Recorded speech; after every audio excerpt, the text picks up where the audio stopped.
World Water Day was March 22nd.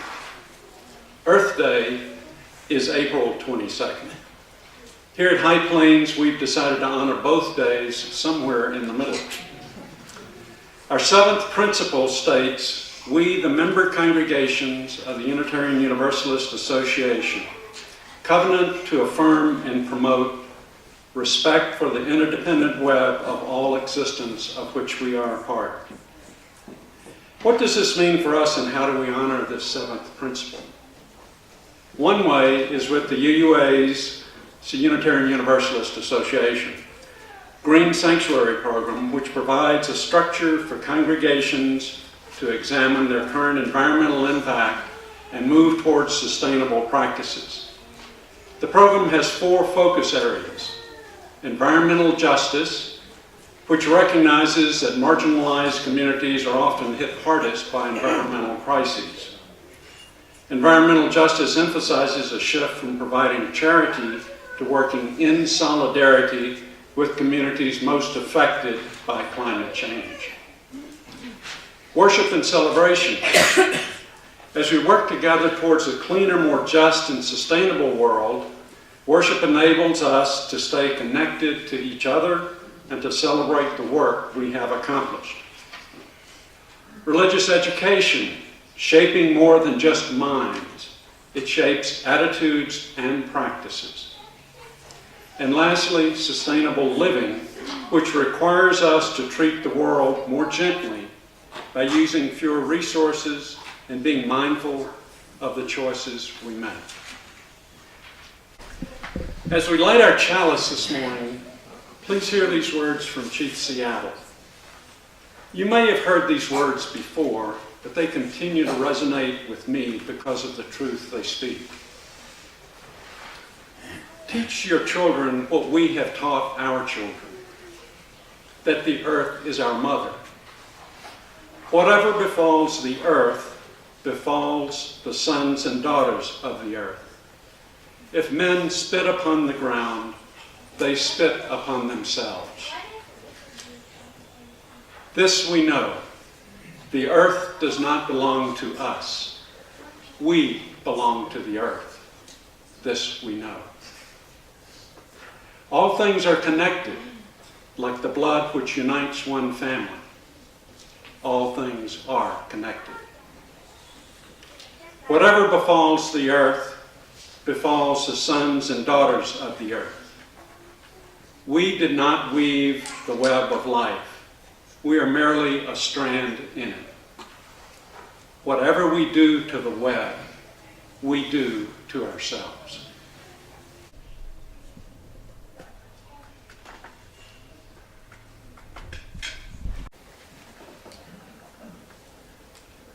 The United Nations World Water Day was created in 1993 and is held on March 22nd each year to increase our awareness of water's importance in the environment, agriculture, health, and trade. The following was gleaned from their official website. Water is health. Clean drinking water and adequate sanitation is essential for saving lives. Despite impressive gains made over the last decade, 748 million people still don't have access to clean drinking water. The human body can last weeks without food, but only days without water. It is essential to our survival. In addition to clean drinking water, clean hands save lives. Regular hand washing is one of the best ways to reduce germs, avoid getting sick, and prevent the spread of disease. Studies have shown that investments in clean water and sanitation can result in substantial economic gains. However, to provide every person with clean water and proper sanitation would cost $107 billion over the next 5 years. Water is nature. Ecosystems, including forests, wetlands, and grassland, lie at the heart of the global water cycle. All fresh water ultimately depends on the continued healthy functioning of our ecosystems. and recognizing this water cycle is essential to achieving sustainable water management. Yet most economic models do not value these ecosystems. This leads to unsustainable use of water resources and ecosystem degradation. Pollution and untreated residential and industrial wastewater and agricultural runoff weakens the capacity of the ecosystem to provide clean and abundant water. We need environmentally sustainable economic policies that take into account the interconnection between ecological systems. Adoption of ecosystem-based management is key long-term.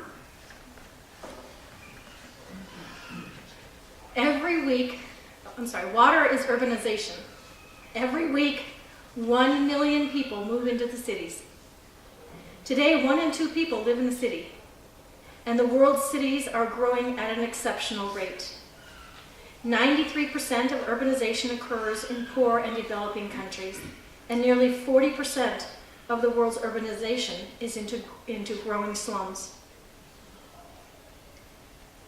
Managing urban areas has become one of the most important developmental challenges of the 21st century. Thousands of miles of pipes make up each city's water infrastructure. Many antiquated systems waste more fresh water than they actually deliver. In many fast-growing cities, small and medium-sized cities with populations of less than 500,000, which, by the way, includes Colorado Springs, wastewater infrastructure is non-existent, inadequate, or outdated. Water is industry. It takes more water to make a car than to fill a swimming pool. Every manufactured product requires water. Some industries are more water intensive than others.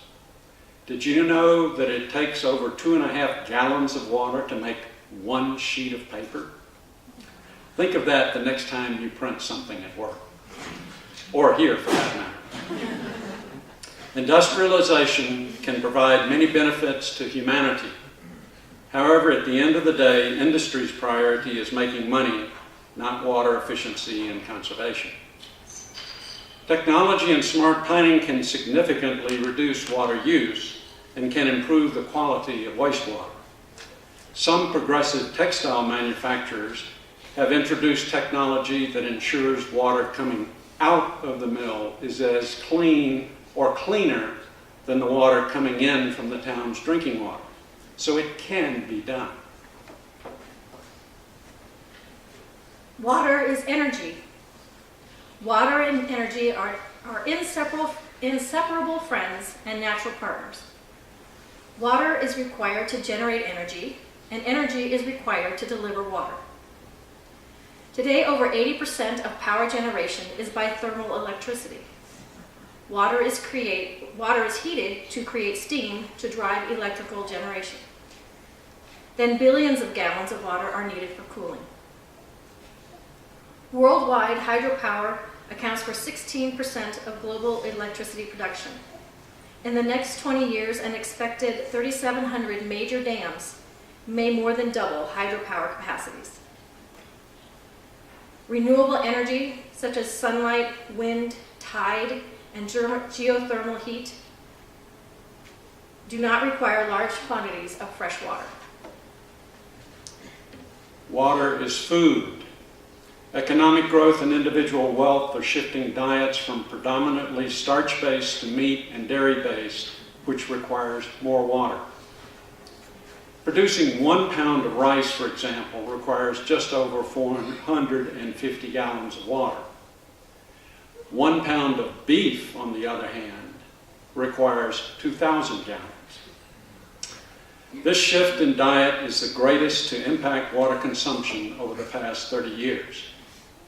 Agriculture is the largest user of water, accounting for 70% of total water use. Our agricultural demands for water are unsustainable. Inefficient use of water for crop production depletes aquifers, reduces river flows, and degrades wildlife habitats. With increased agriculture, water pollution may worsen. However, experience shows that a combination of incentives, including more stringent regulation, enforcement, and well-targeted subsidies, can help reduce water pollution. Water is equality.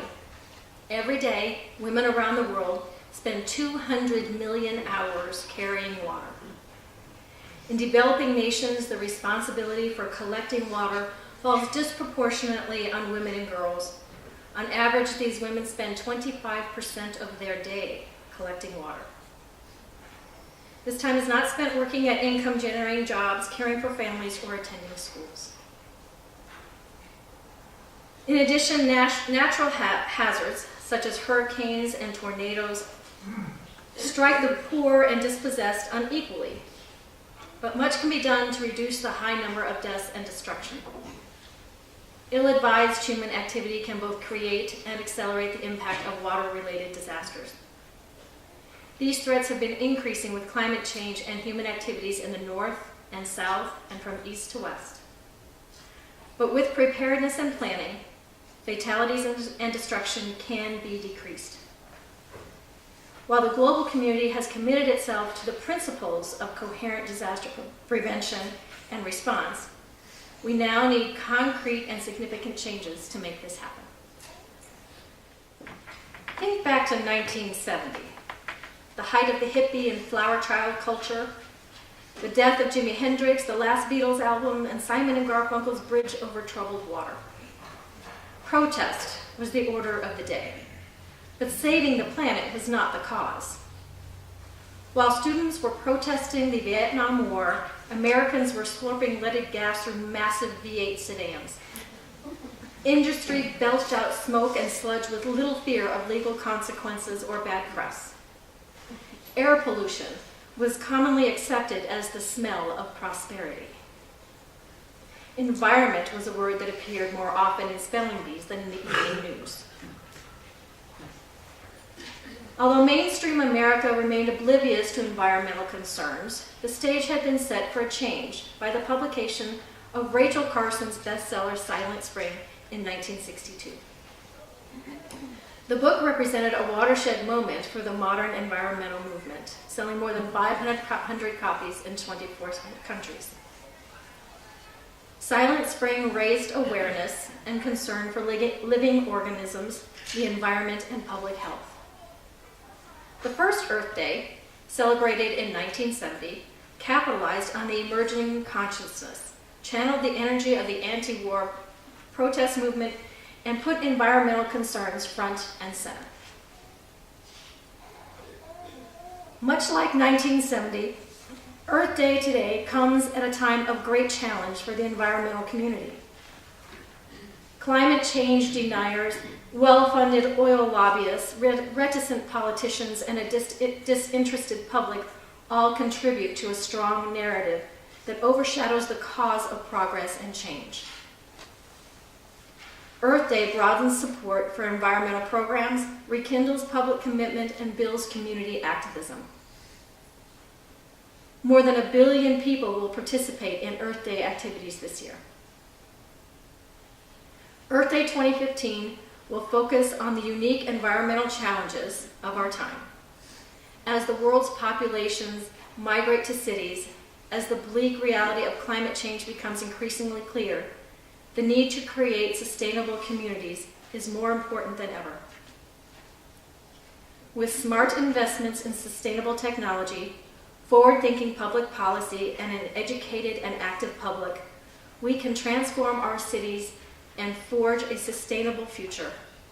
Nothing is more powerful than a collective action of 1 billion people. We invite you to be a part of Earth Day and help write many more victories and successes into our history. Discover energy you didn't know you had. Feel it rumble through the grassroots under your feet and the technology at your fingertips. Channel it into building a clean, healthy, diverse world for generations to come. The possibilities for getting involved are endless. Volunteer, go to a festival, install solar panels on your roof, organize a community event, start a community garden, Communicate your priorities to your elected representatives. Do something nice for the earth. Have fun, meet new people, and make a difference. But you don't need to wait until April 22nd. Earth Day is every day. To build a better future, we must all commit to protect our environment year-round. For the benediction today, we have the Chinook Blessing Litany. With apologies to the Chinook, because I did not feel the reference to the orca and salmon were quite appropriate for us. But you have to help me. You have a very difficult part to repeat several times. In between paragraphs, I would ask you to say, "Teach us and show us the way." Can you do that? We call upon the earth, our planet home, with its beautiful depths, and soaring heights, its vitality and abundance of life, and together we ask that it teach us and show us the way. We call upon the mountains, Pikes Peak in the Rockies, the high green valleys and meadows filled with wildflowers, the snows that never melt, the summits of intense silence, and we ask that they teach us and show us the way. We call upon the waters that rim the earth, horizon to horizon, that flow in our rivers and streams, that fall upon our gardens and fields, and we ask that they teach us and show us the way. We call upon the land which grows our food, the nurturing soil, the fertile fields, the abundant gardens and orchards, and we ask that they teach us and show us the way.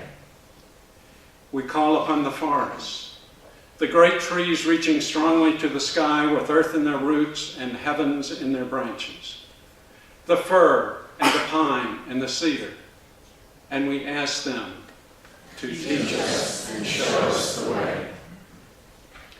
We call upon the creatures of the fields and forests and streams, our brothers and sisters, the cougar and deer, the eagle and magpie, the bear and moose, the brown and rainbow trout who share our mountain home, and we ask them to teach us and show us the way. We call upon all those who have lived on this earth, our ancestors and our friends, who dreamed the best for future generations and upon whose lives our lives are built. And with thanksgiving, we call upon them to teach us and show us the way. And lastly, we call upon all that we hold most sacred, the presence and power of the great spirit of love and truth which flows through all the universe, to be with us and to teach us and show us the way. Thank you. The service is ended.